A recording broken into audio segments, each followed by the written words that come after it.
with Chris Kelly right here, and there's Chris Demm right there. Hello? I have a compliment for you, my friend. This is Biggie I'm talking to. Hello? I have a compliment for you. It was unexpected. How often do I compliment you?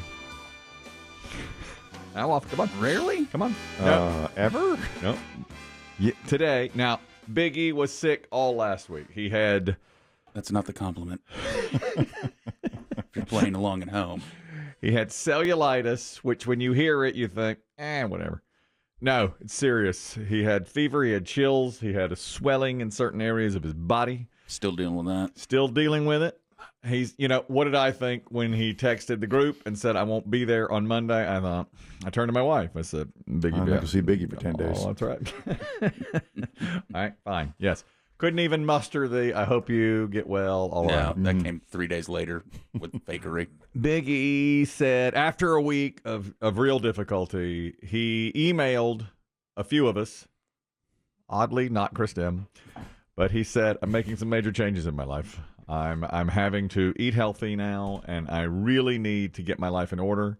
He is taking major steps, more so than I've ever seen, to try and really get things started. This sounds like a scene, and I don't want to interrupt your flow. I'd like to hear this apology. My compliment. Or compliment, excuse compliment. me. But there's a movie I think we all love, Shaun of the Dead. Yes. And there's a point in the movie fairly early, before the zombies become apparent, where Shaun falls asleep drunk in his kitchen, and he wakes up to see what he's done. Yeah. His to-do list is sort life out. Yeah. Yeah. Yes. That's what Biggie is doing.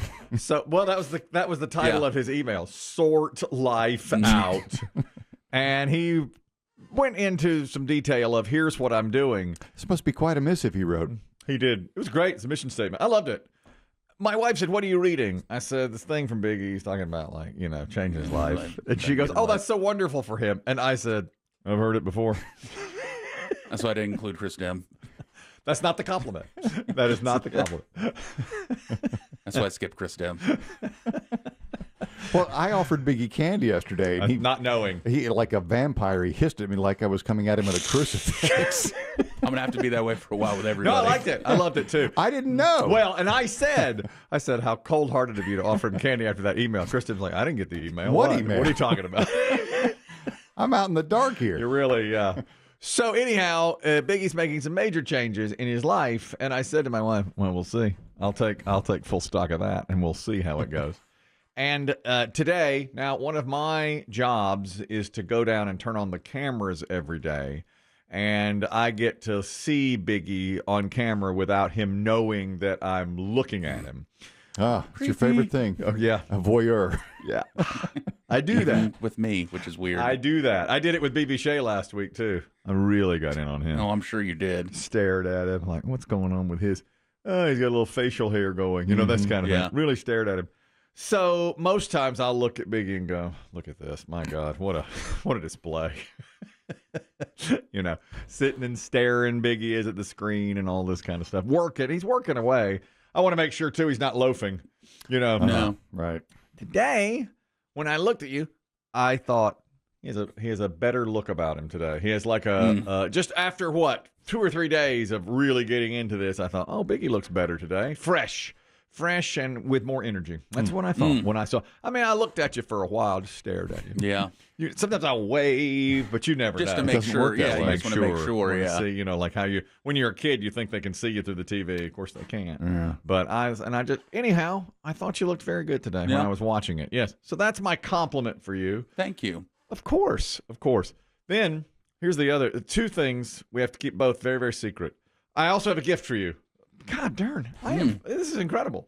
Now, I didn't get it. I didn't buy it, or... Somebody must have sent it in. They did. They sent it in. Someone sent in this beautiful calendar from the coast, okay? Okay. And now here's the thing. The letter that came along with it said, I cannot be associated with your show in any way, so do not. Okay. He said... The people because of my position. Don't say my name. He said, don't say what I do. The people of... Or where I live. That's right. Or where I live. But look at cover up most of everything. But it's beautiful photography. It is. And he took the pictures for the calendar. The entire calendar. And wow. It's a charity piece. They wound up sending money. Oh, I can't say that. Oh, geez. I can't say that. But anyway, he sent us a calendar for next year. And he sent one for everybody. And he said, make sure you give one to Biggie and BB Shea and everybody. And anyway, but he stressed throughout the letter, I read the letter to Chris Demm, whatever you do, don't mention my name, where I'm from, who I associate with, my business, my profession, nothing about it. But please enjoy this calendar. And it's beautiful. Signed Adam Gates. It's beautiful.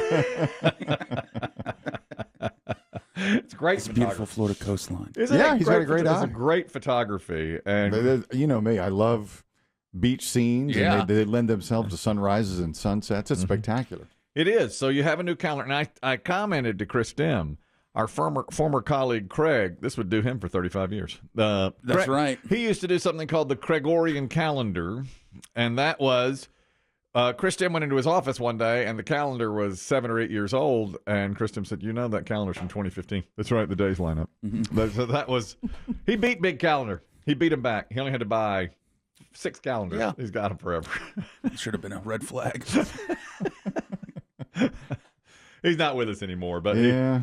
by golly, you go in that office, and you knew in 1992, August 6th was a Tuesday, just as it is. So this He's one, like Leonardo da Vinci, just thinking he was ahead of his time. always ahead. I've got my Ronald Reagan 2019 calendar. Is it time to let that one go? I'm going to have to take it off the wall and put this one Okay. up, I suppose. Anyway, this is your copy, Biggie. Remember, if someone asks you where you got that, don't say a word. Don't even say. He said, Don't say what beach it is. No, don't even say beach. We cannot say it. That's a Littlest Patriot thing. That means stop talking. I'm another secret. Secretly, I'm doing a thing tomorrow. I can barely even talk. I was told I'm a dignitary at a pickleball event tomorrow. That's you've briefly mentioned this. Well, in reading back over my emails about it, they said, whatever you do, don't mention this. We want to spring it on the public. They're opening a new pickleball. There's a new pickleball thing happening here tomorrow. And they're going to have exhibition games, and they asked me to play along with Littlest Patriot, who's also a player, who's our colleague here, our boss.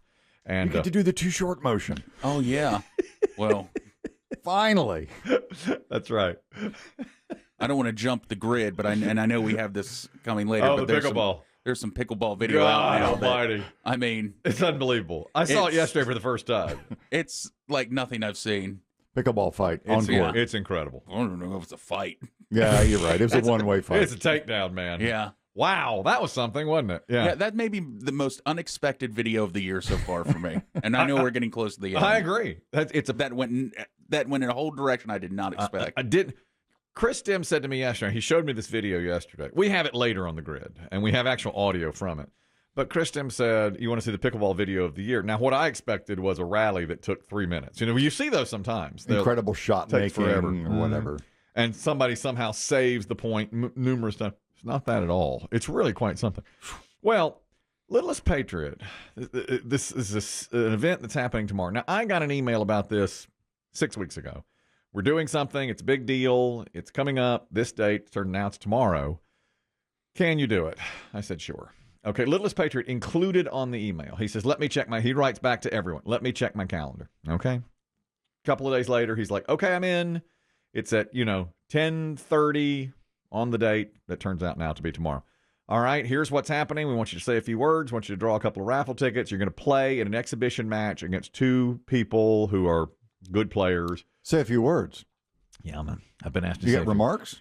I am preparing remarks. I'm an ambassador to the sport, for the sport. And Have you thought about what you might say? it's going on in my head, yes. They only want me for a couple of minutes. You can improv or bring notes? I'm going to improv, but I'm going to think about it ahead of time so that I can, have a checklist in my mind. I want to make sure I do it right as an ambassador for the sport. And so, I've gotten, as has Littlest Patriot, 20 emails on this. Okay. Wow. They're like, say this, do this. Here's where we're meeting. Here's who you're playing. There's lunch served after. Then at one point they were like, well, I know I told you could be there about 10:15 or 10:30, but how about moving it at 10:15? I said, okay. All of this, he sees all of it. So yesterday, remember we're 48 hours from match time. I stopped by his office and I say, are you ready for Wednesday? What are you talking about? The thing with the thing. I said that pickleball thing on Wednesday. What are you talking about? I said, we have to play on Wednesday. What What do you mean? We're playing? We're playing someone? I said, yeah, we got to play on Wednesday. I said, are you ready to play on Wednesday? And he goes, I thought that was like way later. And I said, what it was 6 weeks ago when we got there. It is later. Yes, I said, the later has come. It's now. He's like, can you send me every piece of information you have on? So I've got to go back through. That's how I know. I went back through all 20 emails and go and forward them to him. Then he came later and he's like, I think I can do it. I was like, oh, well, I guess. Okay, great. I hope. That's how things are. Nobody ever reads. You just no one reads. Yeah. I can tell you that. I say that all the time. I know. No one reads the entire description of anything. No. It's like we get to a point and we just go, that's it. And you think, oh, that's 6 weeks from now. I'll worry about it then. And then all of a sudden, it's just gone. I can tell you, where I currently reside, above me is an Airbnb. Right. And you wouldn't believe the amount of times sometimes people say, I didn't know this was a shared residence. Really? And it says but right of course there. It's right there. Right there. Yeah. Right in the opening. Yeah. Shared residence. Oh, yeah. They don't expect you downstairs. But I mean, imagine that. But trust me when I tell you this, it's clear as day in there that you're there. There is somebody in the It says someone is in the bottom unit. Yeah. Someone lives downstairs. You will see a car. You will see a person. They don't know. But people don't read. They don't. We all glance and that's it. And move on. You're right. The house is it cheaper because there's an occupant in the basement unit? No. Okay. No. I'll tell you this too. This goes along with that. Things that you see over and over again that you don't put. It's like regular as clockwork. And Chris Demm, actually, I had it for A Block today, but it's been on the television now a couple of times. It's what days to travel on Thanksgiving. That was the sound he made. We're still doing this? That was the sound he made. Yeah, we're still doing this. The TV started to say, a record number of Americans will be on the roads for this Thanksgiving. And Kristen goes, blah, blah, blah, blah, blah, blah, blah, word salad, blah, blah, blah, blah, blah, diarrhea of the mouth. So I just simply crossed through A Block. I said, all right, that's it. A Block is done. Best day not to travel, best day to travel. Don't drive. If you must on blah, blah, blah, blah, blah. Black Friday, blah, blah, blah. And then that was it. And it's just like, we all know the roads will be crowded. Of course. That's all there's. The airports will be crowded, all of those things. But I don't know if this is coming up on your grid too, but it's kind of America inside the numbers. Fewer and fewer people are watching TV for news. I mean, oh, no doubt. I mean, no doubt. News is TikTok. Oh, yeah. News is Reddit. Yeah, that's right. News is podcast. Way fewer people watch television for news now. That's true. Now I still do. I do too. I am such we're dinosaurs. Yeah, but and I always feel like, maybe people mind. I'm 41. I feel like I'm in that kind of mixed bag area. Middle. We had social media, but we still had TV. Every night was, turn on the news at 6 o'clock, watch the 6 o'clock local, watch the 6:30 evening news. Now, maybe that's just how I was raised. Yes. But I still do it. Like, it's just ingrained in me now. Yep. I'll look at the clock and be like, ooh, 5:45. I got to start getting dinner together here so I can watch the 6 o'clock news and eat. Now, here are two things. This is so inside the numbers, too, on television. Publix has an ad out right now. My God. Oh, they're the best. Are they the best or what? I know what this kids table one? Yes. My God. I don't even have children, and I moved. I'm weeping. Now, here's the ad. You know what it is? Publix does it better than anybody else. They nailed this one. And you know what it is to me? No matter what age, and I know everyone's seen it, Chris Demm, I know you've seen it. We've seen it, yes. It's because we all want to go back to the kids' table. The kids' table. The kids' table. Yeah. It's a euphemism for everything. Now, if you haven't seen the ad, there's a kid sort of helping his dad prepare for Thanksgiving. And he says, Dad, can I sit at the adults table this year? And immediately I'm like, this is going to be great. Whatever it is going to be great. Dad wells up. I was welling up. And the kid's probably, 10 or 11. He's like, Dad, can I sit at the adults table? Because he was helping. Sure, champ. And toward the end, he says, I got a space for you right here. And it's right next to him at the adults table. Now, the ad is a minute long, which is rare, too. Sometimes they're 15 seconds long. And so he pulls out the chair. The kid sits at the table. Well, then all the relatives arrive, and they're all sitting around the adults table. And the kid is staring over at the kids' table where the kids are having fun. They're laughing and joking. And the adults are talking about current events. Yeah, the stock market, blah, blah, blah. Yeah, the deportation start day one. Oh, yeah. And the kid's eyes just get wider and sadder. Oh, yeah. You're going to drain the swamp. Watch. The pull of the kid's table gets stronger and stronger. Well, he looks over. The kids are smiling, having a great time. They don't know how horrible everything is. They have no idea yet. Right.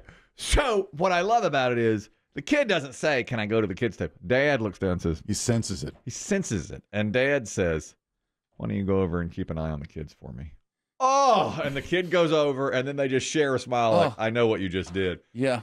Waterworks Publix. Publix every year. I'm screaming at the TV, "Stay at the kids' table. Don't grow up. It's terrible. Life is ass." That's right. Stay as long as you can. Stay as long as you can at the kids' table. Yeah, That's exactly what he did. That commercial, you're right. Tears. But it also made me look back at like every horrible decision I've ever made. Yes. And I'm just like, I want to go back to the kids' table. Yes. Yeah. That's what it is. Don't grow up too soon. No, stay we while all you wish can. it away. Don't do it. Stay at the... My daughter said yesterday, "I can't wait to get done with school and get out in the workforce." I was like, "Sweetheart, Don't. stay in there now." I feel like I wish God would let us all have like one moment We'll do over. to go back to like 15, 16-year-old us and just like tackle us on a street and be like, "Don't do anything you think is a good idea. That's right. Everything you think is a good idea is a horrible idea. That's right. Change it." That's right. And then, but you don't know. You're just a teen. You're like, "I was just attacked by a fat guy on the street. This is weird." Listen. But later, when it's like, "Do you want to go Is to that Vegas?" future you? Yeah. But later, it's like, "Do you want to go to Vegas? Do you want to put a DVD player in your truck?" No. I'd be like, "Oh, that weird fat dude tackled me. and Said he was don't future do me. any of that. Don't do any of that. Yesterday at the gym, our question of the day was... Question of the day. We do a question of the day. I like it. They have a whiteboard. And the question of the day was, would you rather time travel to the future or the past? Well, you come up and make your mark. Well, 28 people. Future, future, future, future. I come up. I take one marker and I say, past. Go back. Everything. Go back into the I'm past. slowly. Your whole life is constructed around That's it. right. It's kids' table. That's Yeah, right. It's no, I'm kids' with table.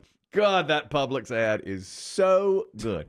The other ad, and this is, okay, you were just talking about television versus digital. Chris Demm said, "Oh, there's no wonder this is part of your algorithm."